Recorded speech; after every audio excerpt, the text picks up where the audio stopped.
Wabanaki First Nation, and I work for the Halifax Regional Municipality as their Urban Indigenous Engagement Advisor. So I am here as an ally, but also as a parent of two two-spirited daughters. So I'm very happy to be here. And I'm going to introduce our panel members first. So we have John R. Sylliboy, who John is an Ilnu from Millbrook First Nation in Nova Scotia. John works in social and cultural development, health, and educational policy, research, community development for Atlantic Indigenous communities, especially for Two-Spirit and Indigenous LGBTQ+. John is co-founder of the Wabanaki Two-Spirit Alliance, which helps to build support and awareness of Two-Spirited in Mi'kmaq and Canada. He's currently in his doctoral studies research about gender, sexuality, sex, and the terms 2S LGBTQA+ to build positive cultural identity through language revitalization to reflect the diversity of gender identities, sexualities of Mi'kmaq youth in contemporary content. We also have Bergeron Paul from the Wolastoqyiyk and St. Mary's First Nation in New Brunswick. L goes by they, them, as they point who identifies as Two-Spirit. L works in IT at the Joint Economic Development Agency, JEDI, teaching cybersecurity for First Nations. Al lives in St. Mary's and currently resides there. We also have Geordy Marshall. Geordy is 29 from the Eskasoni First Nation and is from the Bear Clan. Jody is Two-Spirit and one of the founders of Eskasoni Pride. He serves his community as a director for Kepmitelsi, a grassroots Mi'kmaq Pride organization. Geordy is a Two-Spirit artist where he expresses his art through drag is Regina Fierce as a singer and songwriter. Right now, I'd like to invite Geordy to do our land acknowledge. Diolch. Gwe, mi dawel diolch. Dydw i Geordy Marshall, ach lewi is Sani, ach nasik grwgt lwy, Julida ach migmagi, ach nan kijidasik dydw i unwe gadi. Ach la magamigo, mina edw i skazinu, mina egin ymwedu egil nwg. Ach magamigo nige gumwi wadamik na amku eo, gizidasigo, ach amku dydw i sigil, wantoko di ach tudumi. So, wala diolch. Julida.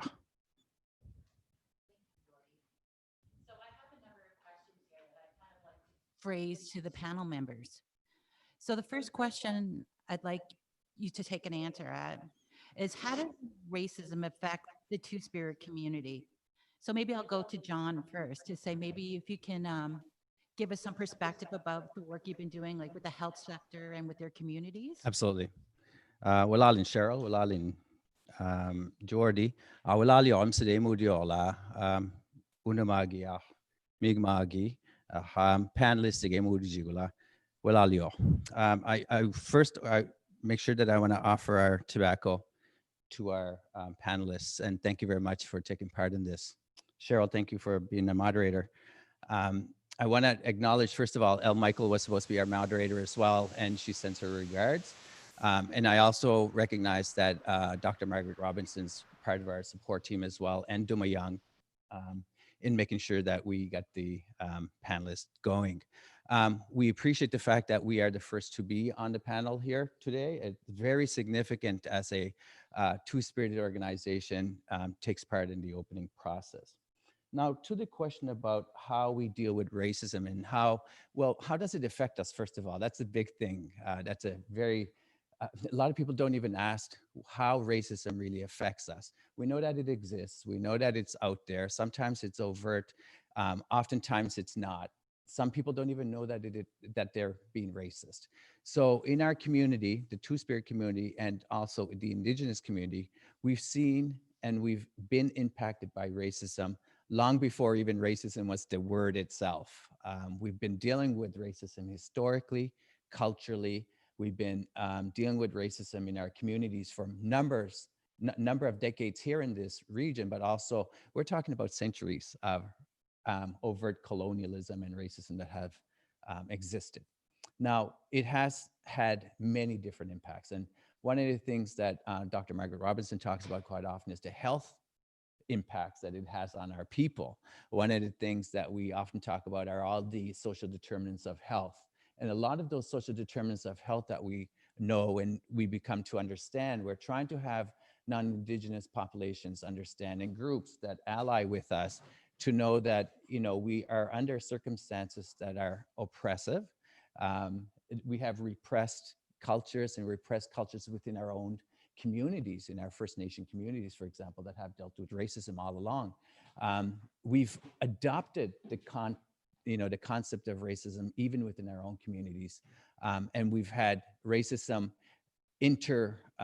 for example, overlap with transphobia and homophobia. So those impacts on our people have been felt in health. It has consequentially affected their well-being and for example, how to express themselves as Ulnug or two-spirited people. People have to deal with the fact that we don't necessarily know all of our teachings around what gender and gendering and sexuality are. We had those teachings long before, but they have been eroded culturally. We've been historically impacted in our communities. Our language has been impacted by this colonialism and this structure by Indian residential schools, for example, Indian day schools. These are all racist policies that existed. They're very patriarchal, and they were heteronormative impacts onto our, onto our culture. So a lot of those things that we would have believed before, for example, our matrilineal lineage of our cultures, and where we have talked about our governance structures, all of those things were impacted, and it changed our perspectives considerably. Just kind of building on that, especially the matrilineal. I'm wondering, Al, can you provide us some of your perspective on how do you think it's affected the racism affected the Two-Spirit community?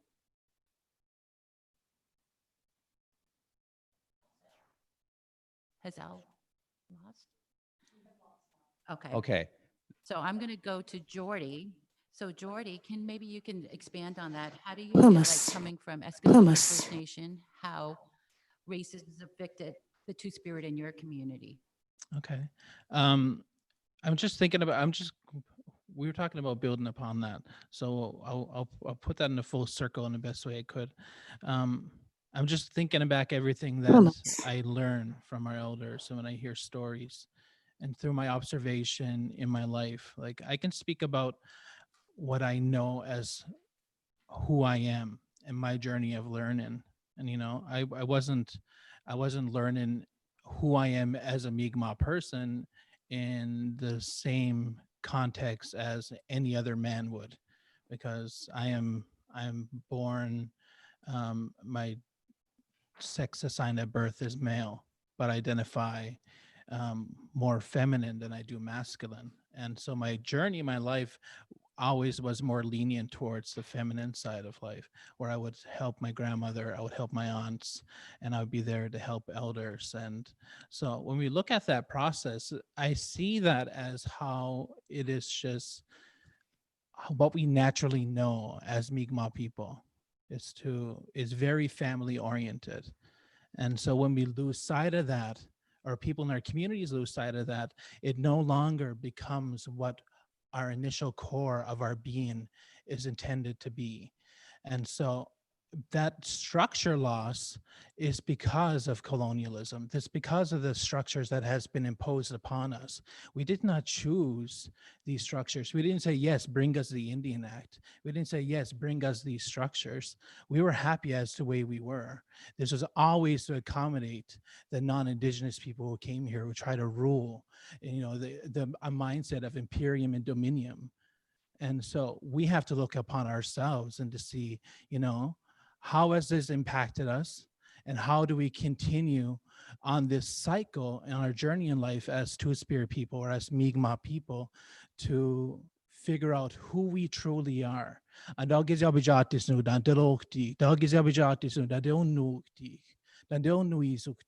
we bring back who we are? How do we bring back the Ilnu way? And how do we bring back the Ilnu language forever for us all? So thinking about that, the racism then is ingrained in everything that we do. Our people would rather think about and rather resonate with the Agalasia way, the ways of non-Indigenous people. And that is very detrimental to who we are and to sustain who we are culturally, spiritually, and also, to bring back what was lost or what is starting to be forgotten. And so I see it everywhere. I see these structures everywhere. And to me, as leaders of organizations that we run, it is our duty to bring these back, to acknowledge them and to offer them back. That's great, Geordy. That kind of builds on my next question. In what ways do Two-Spirits cope with racism? What kind of mechanisms do you have in place to deal with racism, John? I want to speak on what you were saying, Geordy, about the resurgence and how we have really built on from the resiliency of our cultures, the resiliency of our language, the resiliency coming from our ways of being and how we like in that sense. So if we didn't have that structure and that foundation that's really solid still, we would have a harder time to deal with the racism that affects our communities. So there's many ways that people are coping. We just had a survey come out with the pandemic situation, and we had asked people, what are some of the ways you are dealing with this pandemic situation? What are some of the cultural practices that you're doing to make sure that we are, being safe? We're trying to address how our well-being is. So some people have shared, for example, coping by themselves. That's one of the biggest things that a lot of people have done, is try to cope with their circumstances and their realities on their own first, and then they go to family and community. So what's in the family unit and what's with the community unit when it comes to all of those things. We had a previous study asking about what are the mental health supports for Indigenous people in coming out, for example, or Mi'kmaq coming out, or even people from the region. We're not only talking about Mi'kmaq here. In a regional perspective, we have the Wolastoqyiyk, and we have Innu and Inuit shared their experiences about these things. And they had said one of the biggest things that they dealt with in coming out is working at their own cultural resources. This is a very important piece. So the coping mechanism comes from within quite a bit in a community-based structure, and then outwards. And then that's how a lot of people were dealing with.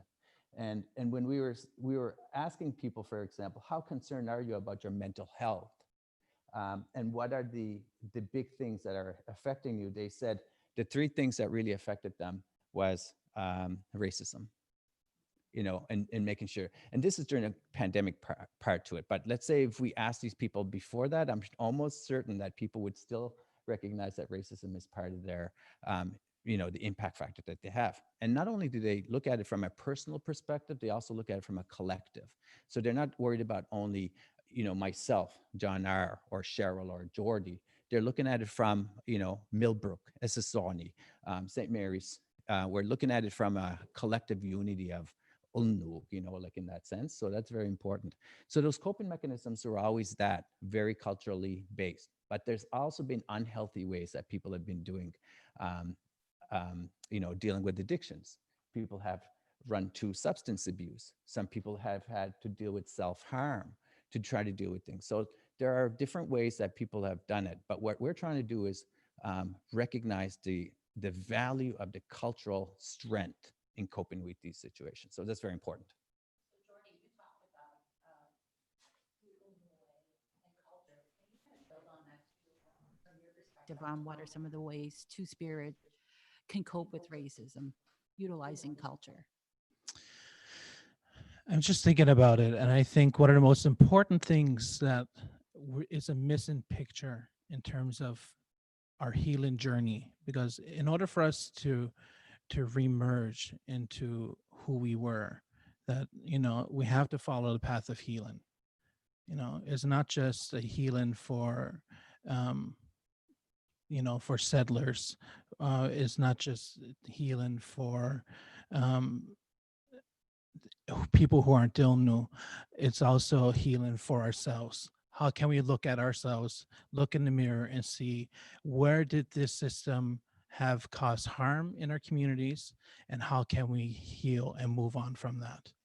And we hear that system of truth and reconciliation, and I'm not sure who started that, but it is a good system, because when I look upon that, I think about the processes of law our people knew, and that's abik siktadimk, aniapsimk. What is that? What is that teaching? What is that cycle? Abik siktadimk comes from the word abik siktuan, which means forgiveness. Aniapsimk means to make things right. So when we follow that process, it is similar to truth and reconciliation, because what do? You come together. When you come together, you then talk about your side and then their side, and then we come together, and then we ask for forgiveness from that situation. I'm sorry I did wrong to you. I'm sorry I did wrong to your family. I was going through this struggle. Can you forgive me? Yes, I forgive you. And then the next process, the moderator, which is usually an elder, will say, okay, na nige anyapsi. Okay, now make things right. Whoever was the one that did something wrong. So how dagizi anyapsi nige when? Then the person will then agree with the person. How can I make things right? I'm going to do this for you. I'm going to take care of you and your home. I'm going to help you with yard work. I'm going to, I'm going to support you financially. I'm going to support you mentally or as a family. That whatever that I have done wrong, I can make things right again. So through that process, we can go through the healing, and then from that, the resurgence of understanding who we are. It all starts back into what we know is that we have to come back to ceremony, and that ceremony will be our healing process. Allow our elders who have gone through that healing process to help us on our own healing process, so we can all come up together. That's great. Cheryl, about for example, dealing with racism outside of our community and seeking services for two-spirited people, for example, and looking for organizational supports. It's been a process in the region. We've seen in the region where we have built relations with many different peer organizations, Halifax Pride would one, Youth Project being another, like Moncton Pride and Fredericton Pride and PEI Pride. There's many organizations that we worked with in that sector, but we also worked with grassroots organizations. Native Women's have been very great, have been very big advocates and peer strong support organizations for missing and murdered Indigenous women and two-spirited people, for example. So these are important things that you're speaking of, reconciliation, but we can't get to the reconciliation as we talk about this all the time till we share some of the truth aspects of what's going on. So a lot of the peer organizations really weren't aware what two-spirit needs were. They may had not known, for example, that two-spirits deal with not only the racism part when they seek services, but also transphobia and homophobia at the same time. So those overlapping isms that they work against really affects their proper process of seeking any organizational support. So that was very important that we understand that, and that we've seen that shift a little bit. So some of the coping mechanisms have been ways that organizations are now looking for their own safe spaces. Kepmitelsi is now having Eskasoni having their own pride. Wabanaki Two-Spirit Alliance has their own pride gatherings for two-spirited people in the region. Not to exclude people, but really it is to heal ourselves. Like you said, we need our healing journey. So that's very important as well. So just building on that, how else are two-spirited, flattening the growing tendency of racism? We talked about the resurgence of cultural identity, but what other kind of knowledge sharing campaigns are your organizations working on?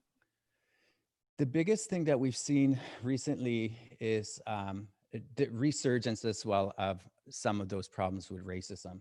And to us, it's not a resurgence. We've seen those often, and they're multi-level, they're multidimensional, they affect us at different places and different times and spaces. There's been a spike in racism lately about what's going on. We're not quite sure if it's because of the pandemics that's taken place.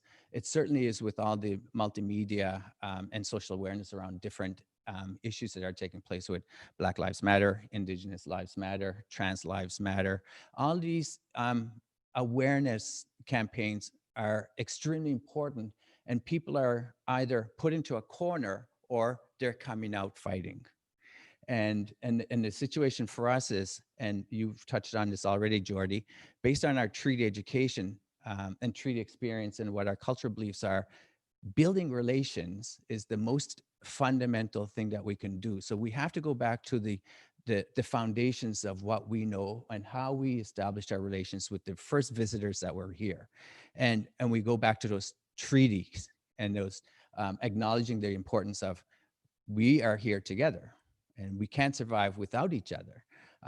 And that's a very important component and philosophical foundation for the Wabanaki Two-Spirit Alliance to move forward in addressing all the racism, because we all have to start somewhere. We're not starting at point zero. We've been doing this already for many, many years. What we're now seeing is we don't want to jump on the media wave of what's going on out there. We want to strengthen it. We want to strengthen that way of addressing these things. And it's really hard to nail things on the head when people are really close-minded. So we have to address it through cultural enhancement and sharing of knowledge. This Pride activity, for example, we're going to put up a teepee. It's going to go up.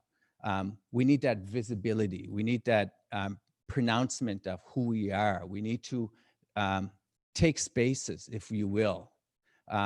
We have to abijide who we are and make sure that we are in those. We need to take back our own as well. So sometimes it's not, it can be looked at as an assertion. It really is not an assertion. It's part of cultural sharing, right? So that's part of the flattening process. So just kind of building on that, I work in the diversity and inclusion area. So I find that there's a lot of fear about saying the wrong thing or doing the wrong thing, especially around Indigenous communities, and even so more around the Two-Spirit. What can you advise, Geordy, or what can you do to speak about allyship for our Two-Spirit in communities? To me, I have to really bring it back to the issues that we face as Indigenous people, because it's not just an issue for Two-Spirit. An issue for us is an issue for the entire community. And so one of the biggest things that I think is important for us to acknowledge is that true education, like true education, that we learn through all that it is what we have to advocate for. What happened? Why aren't children in schools learning exactly what happened through that treaty education? We're built to be the enemy. We're built to be people who are sponging off the tax dollars of the working man. When here in Nova Scotia, majority of the people are working people. And there's a lot of underlying resentment towards Indigenous people because of that. But they aren't given the truth. The government doesn't exactly tell them, oh, that's not true. So who's benefiting off of this? And why is it that we're here continually left in the dark in that process? I don't mean any animosity of this. This is just the truth. This is how it is. This is what we know. So why can't we go on from there? That we start from the school system and then all the way up to in the professional system where we can offer this professional development to start that healing process, not only for us, but which our allies. That's a great segue. So, John, building on that, what more can we do to promote two-spiritedness, to flatten the curve of racism, to promote our two-spirited communities, Indigenous communities fully? It's really a hard, very introspectional process for people to really look at their own sense of understanding about people. One of the biggest things that we all have biases. It's a natural tendency. It's a natural human way of learning. We learn biases around people with different colors and people with different hair colors and people that look differently body-wise and how people speak, for example. We automatically have something innate in all of us that triggers that bias to come and surface. So we need to learn how to learn about those biases, and we have to learn how to address those personal biases that turn into racist attitudes individually first. Once we can do that, and we have to use education, like you said, we have to use training and retraining of people out there that work with us as allies, work with us as our parent organizations, as our peer organizations. We have to work collaboratively with many areas. One of the things I've seen happen is challenging a person without being aggressive and saying, what are you doing to address your racism? So that's the first thing. The first step is always going to be a personal journey of your own. Every single one of us. None of us are, we can't escape from racism. There's no person in this entire world, unfortunately, that we don't have racism somewhere along the way. But when it turns into a collective process of racism, it turns into a systemic thing, which is done even more detrimental harm. We've seen it in the child welfare system. We've seen it in missing and murdered Indigenous women. We've seen transphobia. We've seen all those situations that affect us enormously. We've seen now the jail system, the prison system is filled with people that are incarcerated and increasing numbers of two-spirited people. So we have to use this knowledge to transform into something that's more positive. And then we use the energy to enhance our knowledging processes to share with other people what we are worth. You said it before. We have a lot of knowledge. We have a lot of philosophy. We have beautiful languages. We have beautiful perspectives around different things. We need to share those and have people understand that we come from not the stereotype of that, the Indian that people talk about. We have to really assume a responsibility to move forward with that. And so once we can do that, that's only one part to it. Then the other part is the other people meeting us halfway. That's so wonderful. And I see the value of our culture and our language. And Geordy, maybe you can just kind of talk a little bit more about some of the things that are going on reserve that we're doing to promote our two-spirit, our language, our culture. I created a drag house. I'm pretty safe to say that it's the first Mi'kmaq drag house. Invite me. It's my dream to be a drag queen. Yes, we'll get you all glammed up. But the drag house, I'm very proud of it because it's just, I saw that there was a need for it in the community. And I was like, okay, I'll learn how to do this.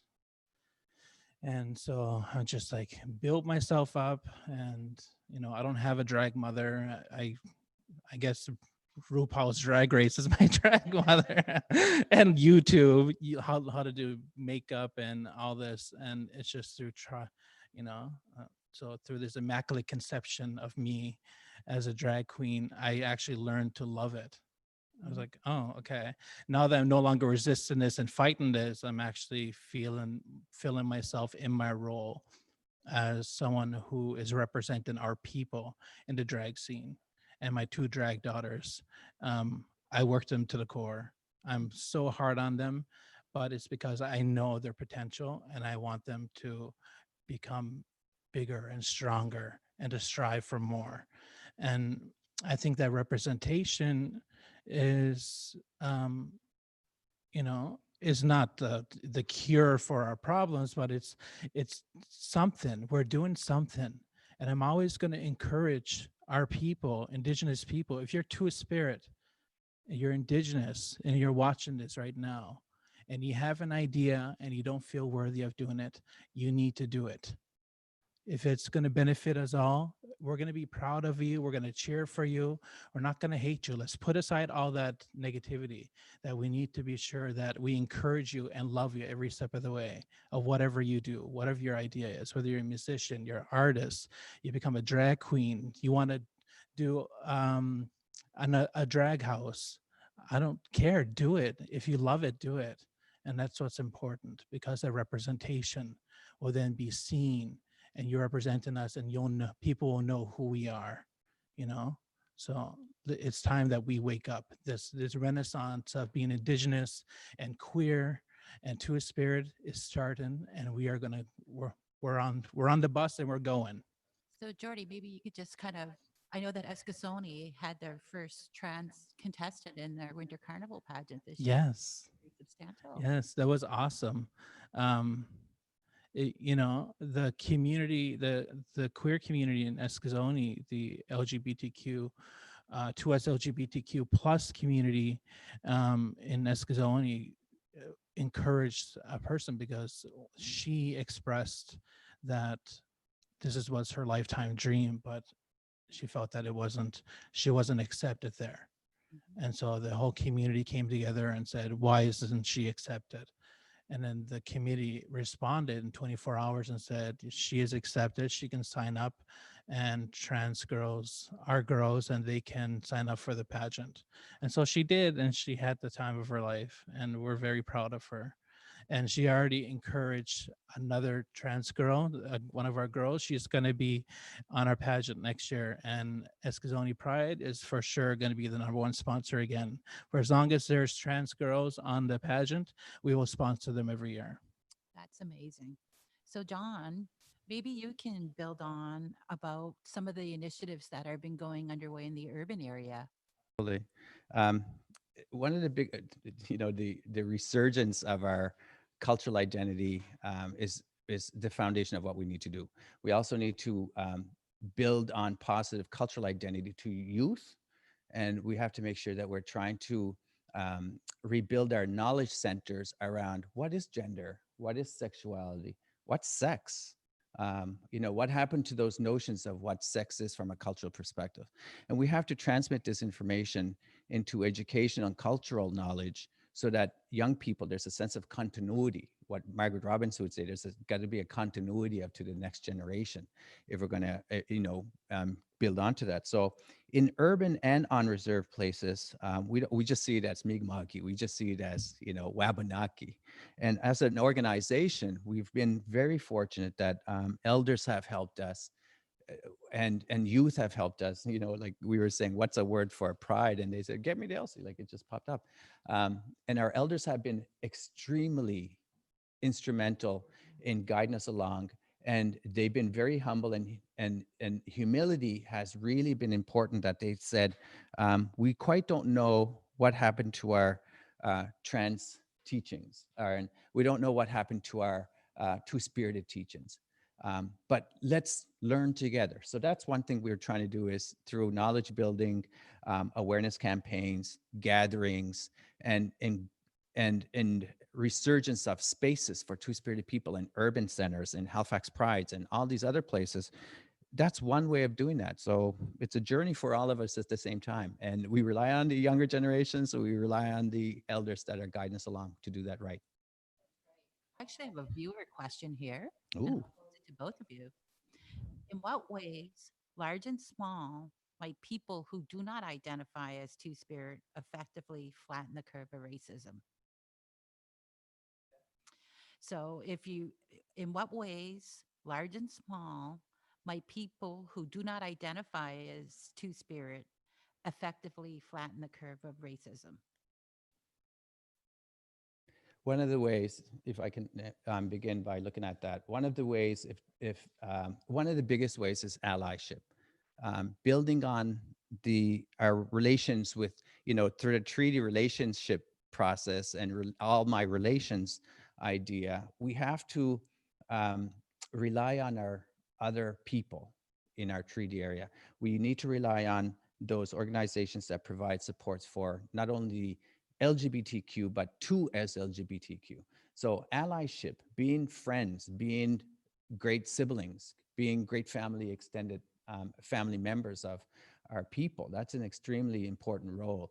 And it's really hard to know what a proper ally is or what allyship looks like. But we always say, how you treat me is how you would treat your own sibling is the most important respectful part.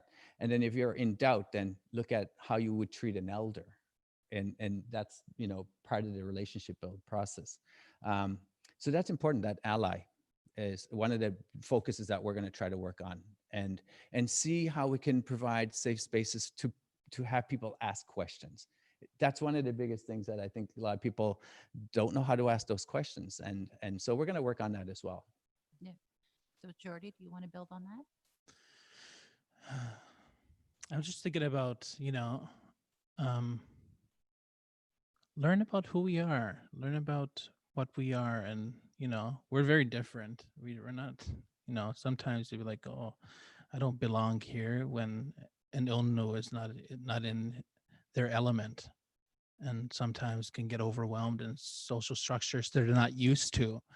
So, I mean, it's important to understand that, it's nothing against you. It's just that Ondo might be overwhelmed in a social environment because it's a total culture shock.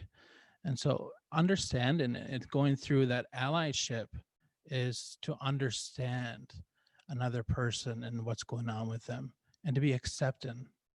That's it's very minuscule. Like, okay, I understand you're feeling overwhelmed, and I just want you to know that I love you. You're my friend, and we're here for you, and we'll be here for you when you're ready to come back to the circle.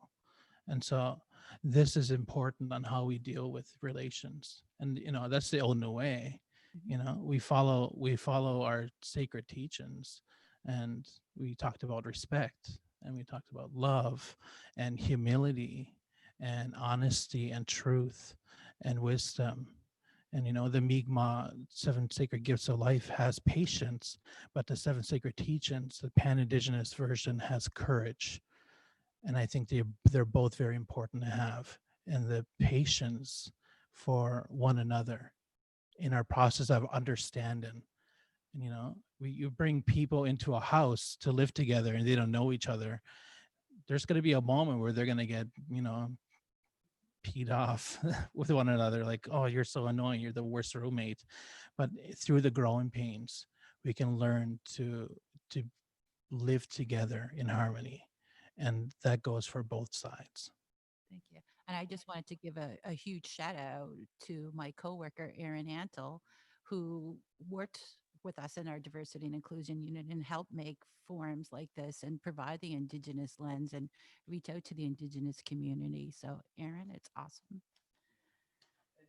Just to add on to what you're saying, allies are there, but also champions. We have to create champions that go a little farther than allies, that will, allies walk with us. Champions lead the way sometimes. And you don't have to be Indigenous to do that. You don't have to be Two-Spirited to do that. You don't have to be part of the Rainbow acronym to do that.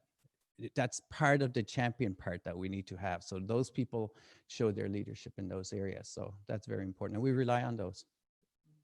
That's great. So if there's anything that you would like to share, like this is your opportunity. We have a platform here to share your wishes, your thoughts. Well, I want to express our gratitude, first of all, to Halifax Pride and to our partners on this, with the HRM, of course, and Kepmitelsi, St. Mary's First Nation. And too bad Elle was not here to finish with the Pride. I know there were technical difficulties, and we'll circle back around. But the most important thing is to acknowledge the fact that we are in the process of building those relations. It's going to be a forever continuum process.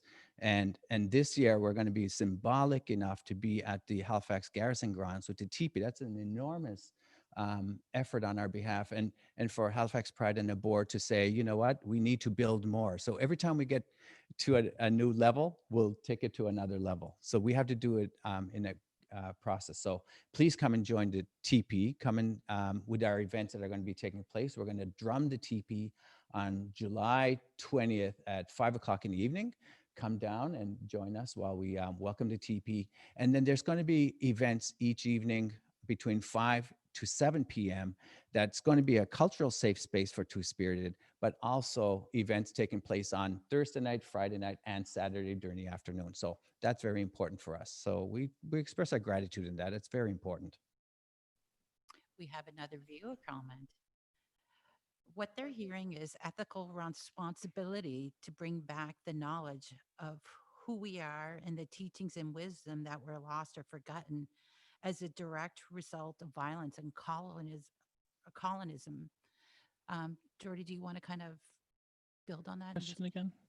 It's just talking about bringing back the knowledge and culture and our teaching and our wisdoms that were lost or forgotten as a direct result of colonism. Yes. There's influences from let's go back to a story. I'll go back to a story to understand where exactly we come from. The truth is that there was a time where it was illegal to be Indigenous, and you had to follow these set of rules that was created by the government to, in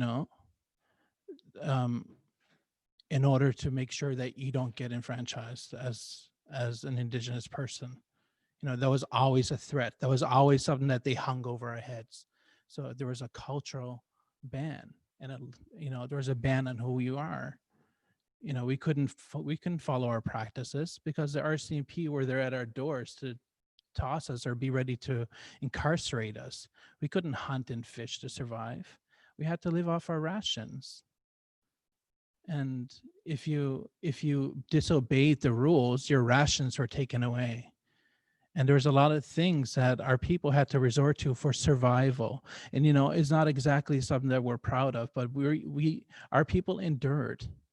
Our people remained alive. And there's some bubbles of families that continue to practice these cultures because for some way that they were able to keep it. They were doing it in hiding. They were fortunate enough to be strong together to ensure that they didn't have to go away. They didn't have to go to residential school. And through these families, we're not in the mindset of Indigenous people. No one is greater than any other person, whether or not you carry our teachings or not.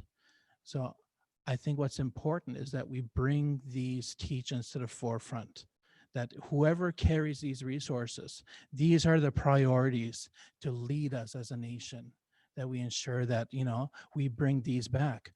What do you remember? Let's sit there and let's record these stories. Let's record these teachings.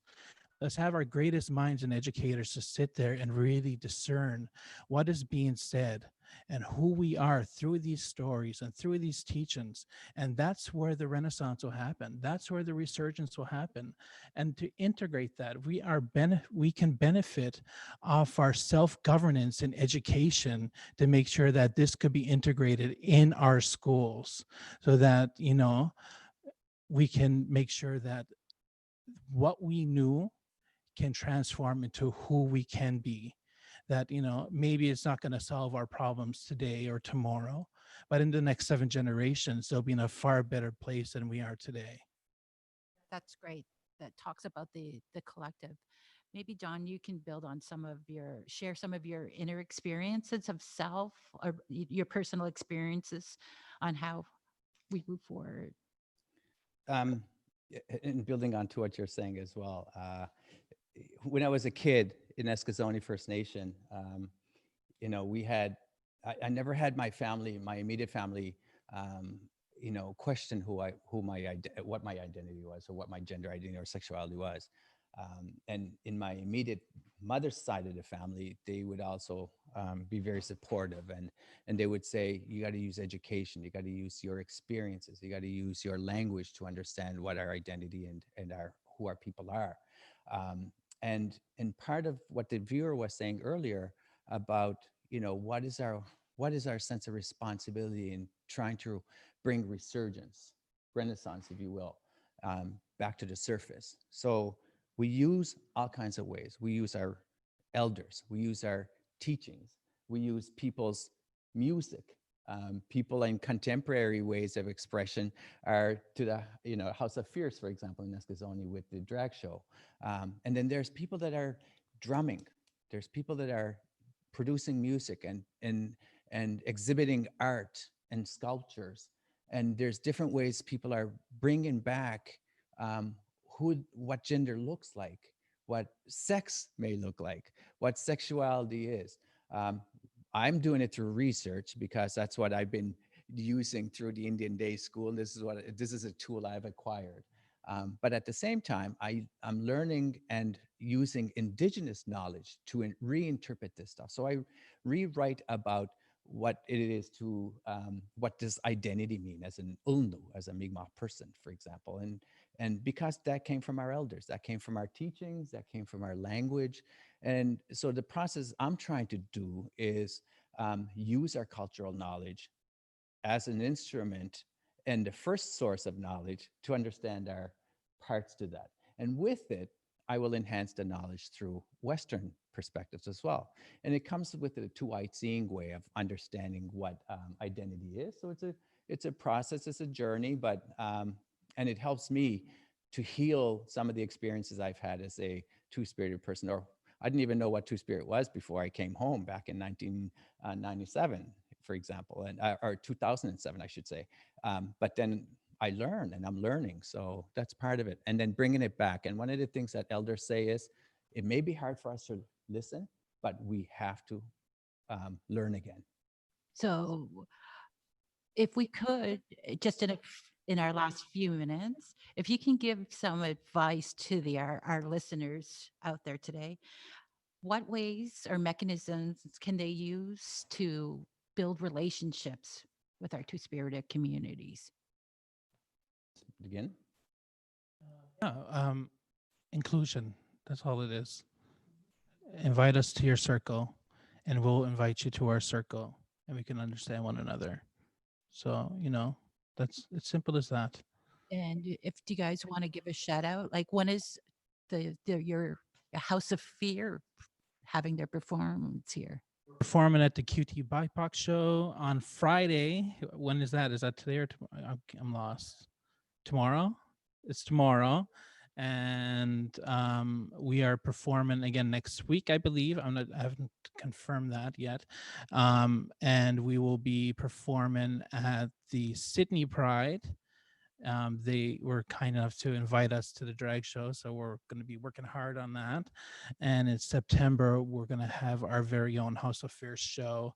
Whether don't know what the climate's going to happen with COVID, but it's going to be in person. We're prepared for that. If not, it's going to be live streamed, but it's going to be live streamed anyway. So look out for that and follow House of Fierce on Instagram for more news and details on what we're up to. And do you want to kind of highlight what's happening at the T? Yeah, so I want to make sure that we go back to our cultural teachings around all my relations. So we have the foundation and philosophical viewpoint from our Wabanaki Two-Spirit Alliance is to work together. We walk together, we work together, we collaborate together. All my relations is not just all my relations as in Indigenous people, it's all the people, all treaty people in our area. So that's one part to it. The other is that we support each other as well. We've seen difficult situations where racism has gotten in the way of progress. And we can't, and sometimes it's unfortunate to say one can't develop without the other. We need to move away from that mentality. We need to move away from a racist, oppressive, situation in our cultural views. We need to embrace our strength as a cultural people through our language and teachings and education to move forward. So, but we can't do it alone. We have to do it with those pride organizations. We have to do it with those peer LGBTQIA plus organizations. We need specific supports for trans people who are Indigenous, who are gay, who are lesbian, who are bi. Like, we need to do all these and understand that there's a sense of unity that's pan Indigenous or pan gay, but then there's specifics that we have to work with. And then that's how we move and maneuver as we move forward. When it comes to the teepee this year, this is really a dress up. It's a rehearsal for next year. We were able to luckily get Danny Paul from Member 2 First Nation, who's providing the teepee for us, and we're going to put it up. He's going to come up all the way from Member 2 to deliver it and then put it up. And then we're going to do test runs this year, what is available. And give it that it's pandemics, it's going to give us challenging situations that we can address now, and hopefully by next year we'll have a better situation. But our idea is, like you said, keep our doors open for everybody, welcome everybody to our spaces, and share those, but be respectful while you're there as well of the protocols. So that's important. Thank you. And then we do have our flag raising today, and Duma Young will be speaking there at the event as an elder. Yeah. So we're very excited to have him be part of the flag raising event and be part of Pride, and to have that opportunity for the Indigenous lens. I'd like to thank both of our panel members here, and I wish Al was able to stay, but we had some technical difficulties. And do you want to do any closing, Geordy? A closing? Yeah. Like what? Like a song? Okay. I just want to acknowledge our relations as people who unite in this province, in this territory, Mi'kmaq, Onuegari. That, we've come a long way, and we still got a way to go. And through the teachings of Umsid Nohama, all our relations to one another, all our relations to all of creation, that, we have responsibility to each other and responsibility to this earth, that we can mark this day as a new step towards a new future where we can continue this reconciliation, truth and reconciliation process. And I really want to acknowledge Halifax Pride on how well they have worked with us, and to be so accommodating and so willing to learn who we are and to be a great ally. So I want to say from the bottom of my heart, thank you to all the people from Halifax Pride. And and I thank all of you. So, Wolastoqyiyk. Thank you.